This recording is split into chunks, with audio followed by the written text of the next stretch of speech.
अस्सलाम वालेकुम dear students, welcome to GS academy. आज हम 9 क्लास के जो हैं वो पास पेपर्स को हम लोग जो है वो डिस्कस कर रहे थे। आज हम 2016 के जो है वो बड़े पेपर को डिस्कस करेंगे, पास पेपर को डिस्कस करेंगे। चले आए जी, हम 2016 के पहले ग्रुप के पेपर को जो है वो सॉल्व करते हैं। फर्स्ट एमसीक्यूज है हमारे पास, विटामिन डी की कमी से बीमारी पैदा होती है। ऑप्शन ए है रिकेट्स, बी है स्कर्वी, सी है टीबी और फोर्थ है एनीमिया। तो हमारे पास विटामिन डी की जब कमी होती है तो ख़ास तौर पर ये बच्चों में होती है या जो थोड़ी ज़्यादा एज की हों उनमें अगर कमी हो जाती है तो उससे एक बीमारी पैदा होती है जिसे हम कहते हैं रिकेट्स। तो इसका आंसर है ऑप्शन ए यानी रिकेट्स। जी, तो इसका आंसर है रिकेट्स। अब नेक्स्ट चलते हैं नेक्स्ट एमसीक्यूज की तरफ। इंसुलिन की कमी से बीमारी पैदा होती है ग्वाइटर, ज़ियाबितस। इंसुलिन की कमी से बीमारी पैदा होती है ग्वाइटर है जी, ज़ियाबितस है, सी खसरा, डी जो है वो फीवर है। तो सॉरी, इंसुलिन की कमी से जो है वो हमारे पास डिजीज़ पैदा होती है जिसे हम कहते हैं ज़ियाबितस। ठीक है, इसे हम जो है आम जुबान में शुगर भी कहते हैं, इंग्लिश में ट्यूबरक्लोसिस कहते हैं। तो option B is the right answer. Next third MCQs है। थर्ड एमसीक्यूज ही हवा से फैलने वाली बीमारी है रेबिस। उसके बाद है जी न्यूरोसिस, सी है खसरा और डी है एड्स। तो हमारे पास जो है रेबिस, आपको पता है रेबिस जो है वो जानवरों के एनिमल बाइट से पैदा होती है, एनिमल के काटने से जो पैदा होती है। न्यूरोसिस जो है दिमाग की बीमारी है। खसरा, खसरा वो चीज़ है जो हवा से फैलती है, अगर एक बच्चे को हो तो उसे दूसरे बच्चों को होने का खतरा होता है, इसलिए ऐसे बच्चों को घर के अंदर रखना चाहिए, स्कूल वगैरह नहीं भेजना चाहिए, दूसरे बच्चों से अलग रखना चाहिए। एड्स जो कि आपको पता है जो है वो सेक्सुअली ट्रांसमिटेड डिजीज़ भी है, ये ब्लड की इन्फ्यूजन से भी दूसरे बॉडी में अगर जा रहा है तो उसको भी जो है वो एड्स हो सकता है। तो ये इस तरह से फैलने वाली बीमारी है। तो हवा से फैलने वाली बीमारी जो है वो है खसरा। Option C is the right answer. Fourth MCQs है जी, हवा में कार्बन डाइऑक्साइड का कितना तनासुब है? 0.04%, 0.004%, 0.4% या 0.0004%। तो हवा में कार्बन डाइऑक्साइड का तनासुब जो है वो 0.4% है। Option A is the right answer. Next MCQ जी, थर्मोस्फेयर का टेम्परेचर है 5000 डिग्री, 1000 डिग्रीज या 1500 डिग्रीज या 2000 डिग्रीज। तो इसका आंसर जो है वो 2000 डिग्रीज है, यानी option D is the right answer. Six MCQs है जी, अलबरूनी की मशहूर किताब का नाम है किताबुल शिफा, कल कानून फिल तिब, फिजिक्स या तहरीरुल माकिन। तो जी हमारे पास अलबरूनी की मशहूर किताब का नाम जो है वो है तहरीरुल माकिन, यानी option D is the right answer. हमारे पास सेवंथ एमसीक्यू से सतह ज़मीन पर सबसे ज़्यादा पाया जाने वाला कंपाउंड है, यानी ज़मीन की सतह के ऊपर सबसे ज़्यादा पाया जाने वाला कंपाउंड कौन सा है जी? कैल्शियम कार्बोनेट, पानी, कॉपर सल्फेट या सोडियम क्लोराइड। तो हमारी ज़मीन के ऊपर सबसे ज़्यादा पाया जाने वाला कंपाउंड ऑफ कोर्स जो है वो है पानी, यानी option B is the right answer. हमारे पास जी है एमसीक्यूज, वो अशिया जिन पर एंजाइम्स अमल करते हैं कहलाती हैं। ऑप्शन ए है प्रोडक्ट्स, बी है कोएंजाइम्स, सी है एडिपोज टिश्यूज और डी है सबस्ट्रेट। तो वो अशिया जिन पे कोई एंजाइम एक्ट करता है वो सबस्ट्रेट कहलाती हैं। तो ऐसी चीज़ों को क्या कहते हैं? सबस्ट्रेट कहते हैं, यानी option D is the right answer. हमारे पास है एमसीक्यू नंबर 9, इन्फ्लुएंजा के वायरस की इकसाम है 2, 3, 4 या 5। तो जी ऑप्शन बी जो है 3 हमारे पास जो है वो राइट आंसर है।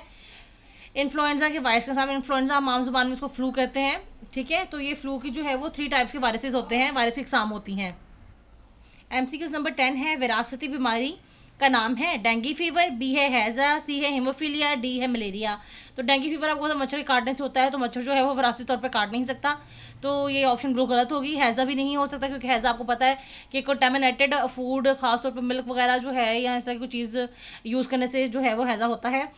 मलेरिया जो है ऑप्शन डी, मलेरिया भी मच्छर के काटने से होता है, तो मलेरिया भी इनहेरिटेड नहीं है, यानी विरासती बीमारी नहीं है। हीमोफीलिया वो डिजीज़ है जो कि विरासती तौर पर मुंतकिल होती है नेक्स्ट जनरेशन के अंदर।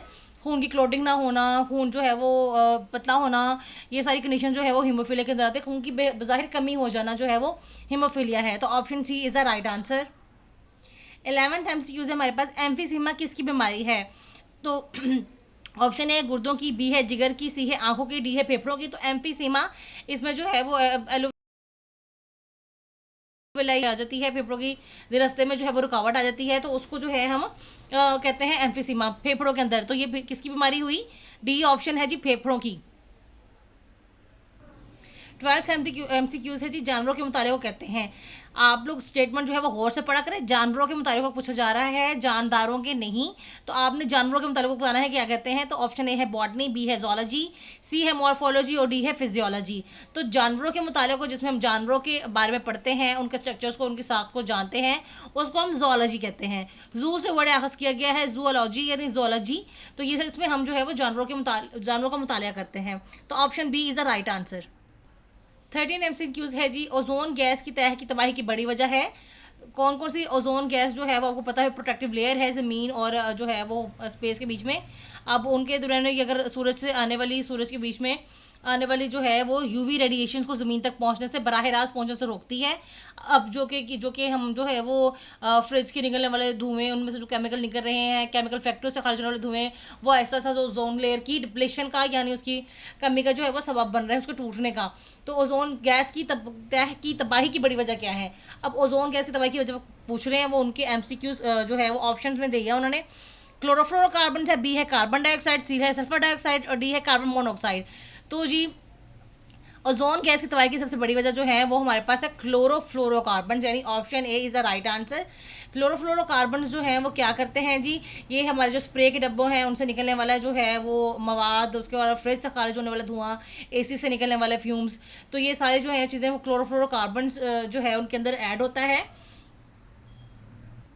तो जब ये खिला में जाते हैं, जब स्पेस में जाते हैं, तो वहाँ पे जो है ज़मीन और सूरज के दरमियान जो ओजोन लेयर कायम है, ओजोन लेयर बनी हुई है, उसको जो है टूटने का और उसकी तबाही का जो है वो सबब बनते हैं। 14 MCQs है जी, क्लोरीन का मरकब है PMC, PAC, PVC या PUC। तो क्लोरीन का मरकब जो है वो पॉलीविनाइल क्लोराइड यानी PVC है। Option C is the right answer. MCQ number 15 है जी, बुनियादी अज़ाए तौलीद कहलाते हैं पैंक्रीज, गुर्दे, दिल या गुनेड्स। गुनेड्स जो है वो बुनियादी अज़ाए तौलीद कहलाते हैं। Option D is the right answer, क्योंकि जो गुनेड्स होते हैं वो जेंडर जो है वो पहचानने की उनके अंदर जो है वो क्वालिटीज़ होती हैं। उनको डिटेक्शन के लिए जो मटीरियल्स प्रोवाइड किए थे वो गुनेड्स हैं। गुनेड्स जो है बेसिकली कंसिस्ट होता है दो चीज़ों से कंसिस्ट होता है। ये कंसिस्ट ओवरीज और टेस्टिस, जो कि फिर जो है मेल और फीमेलनेस को जो है वो डिफाइन करते हैं। अज़ाए तौलीदी से मुराद ने ये यहाँ पे बताया गया कि जो मेन पार्ट है जो कि जनरेशन को आगे बढ़ाने के लिए जो है वो उसको आप कह सकते हैं कि यूज़ होता है, यूज़ करते हैं हम उसको। यहाँ के वो पार्ट्स जो कि जेंडर को डिफाइन करते हैं वो अज़ाए तौलीद कहलाते हैं। तो गुनेड्स यानी option D is the right answer जी। तो ये था पहला ग्रुप 9th क्लास का जो है 2016 का पहला ग्रुप का पेपर, उसको हमने सॉल्व किया है। अब जो है वो नेक्स्ट वीडियो में आपको जो है ग्रुप बी जो है यानी दूसरा ग्रुप जो है उसको 2016 का डिस्कस करेंगे। अभी तक के लिए और मज़ीद आगे वाली आने वाली वीडियोज़ के लिए हमारे चैनल को सब्सक्राइब करें ताकि आपको अपडेट मिल सकें। बेल आइकन को प्रेस करें और इस वीडियोज़ को शेयर करें। मज़ीद वीडियोज़ तक के लिए, आगे आने वाली वीडियोज़ तक के लिए हमारे चैनल के साथ जुड़े रहिए। तब तक के लिए अल्लाह हाफ़िज़।